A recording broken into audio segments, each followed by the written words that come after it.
The moment my son walked through the door that evening, I knew something was off. He wasn't sheepish. He wasn't heartbroken. He wasn't even trying to look like a man who had been kicked out of his home by his pregnant wife. Instead, he came in like nothing was wrong, like this was just a temporary inconvenience. That was the moment I felt something shift inside me. I didn't know it yet, but within hours, I'd be telling my own child to pack his things and get out of my house. My daughter-in-law is pregnant with my first grandchild. Those words still feel heavy in my mouth. Becoming a grandfather should have been one of the happiest moments of my life. I imagined holding that tiny life for the first time, seeing my own family's history passed into new hands. But life has a way of reminding you that joy and pain can arrive in the same breath. Her pregnancy has not been easy. She's suffering from placenta previa, a condition where the placenta covers the cervix. It's dangerous, the kind of dangerous where her doctor placed her on strict bed rest, forbidding anything that might risk her health or the baby's. Even something as simple as sex could cause bleeding. And bleeding could lead to a disaster neither of us wanted to imagine. This is the reality she's been living with, stuck in bed, carrying a child while knowing every day that her body is under threat. And my son was supposed to be her partner in this, her rock, the one who brought her water at 3 a.m., who made sure she felt safe and cared for. Instead, he decided the best way to handle his wife's medical crisis was to cheat on her. I didn't know that at first.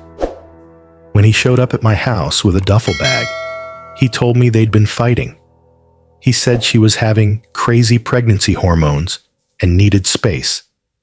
He delivered it like a man defending himself from a minor misunderstanding, and I believed him, at least for a moment. He stayed in our guest room, but every time he picked up the phone to call her, I could hear the tension, raised voices, snapping words. It didn't sound like two people working through a rough patch. It sounded like two people at war. After a couple of days, I told him maybe he should go back, see if things had cooled down. Her mother was staying with her, so I wasn't worried about her being alone. That same day, my wife called my daughter-in-law to check in. She wanted to make sure she was okay. That's when the truth surfaced, sharp and cold.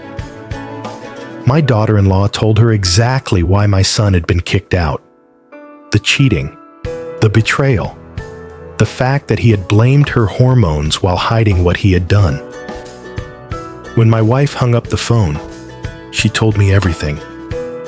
I felt a flush of heat in my chest, then a kind of hollow coldness that made my stomach turn. I had raised this boy.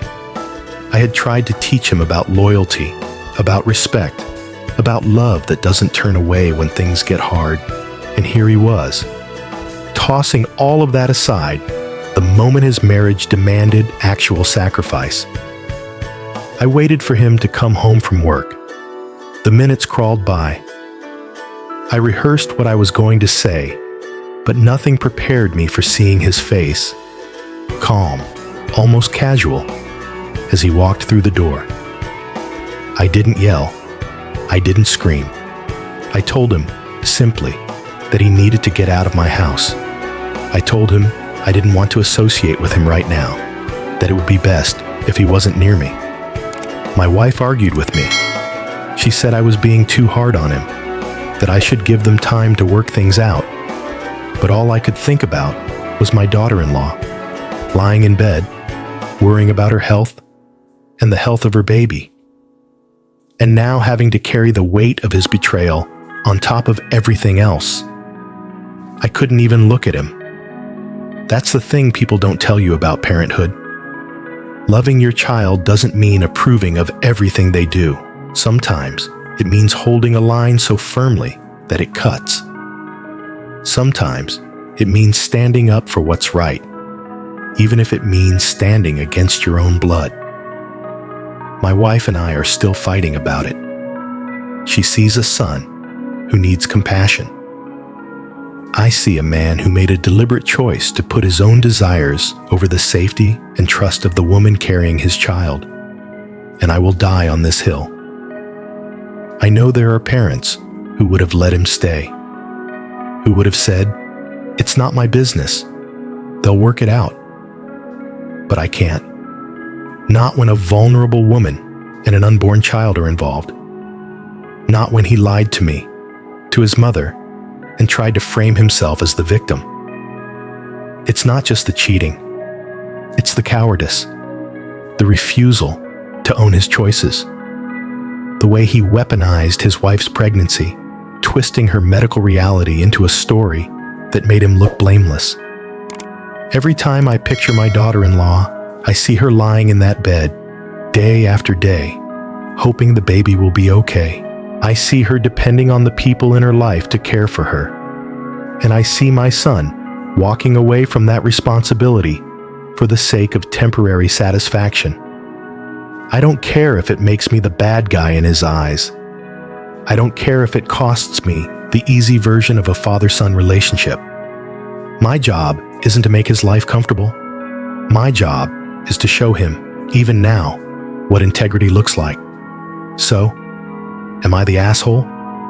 Maybe to him, I am. Maybe to my wife, too. But if standing up for my daughter-in-law and my unborn grandchild makes me the villain in his story, I can live with that. Because there's a truth I can't ignore. If you excuse betrayal in your own family, you give it permission to grow. And I will not be the man who tells my son that this kind of behavior is acceptable. I'll be the man who shows him without hesitation that it is not.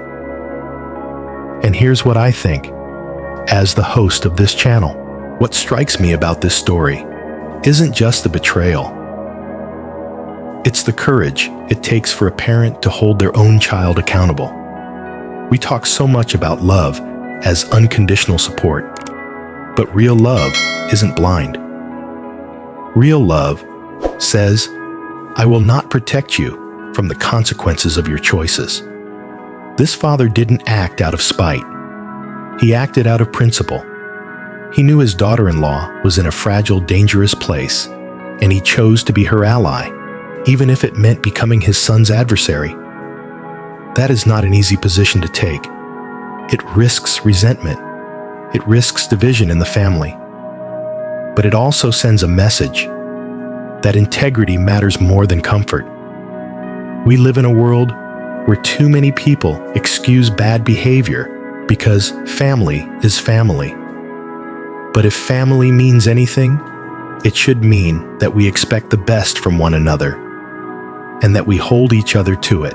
So here's the question I want to leave with you. If someone you love deeply crossed a moral line, would you have the strength to call them out? Even if that meant standing alone? Let me know what you think.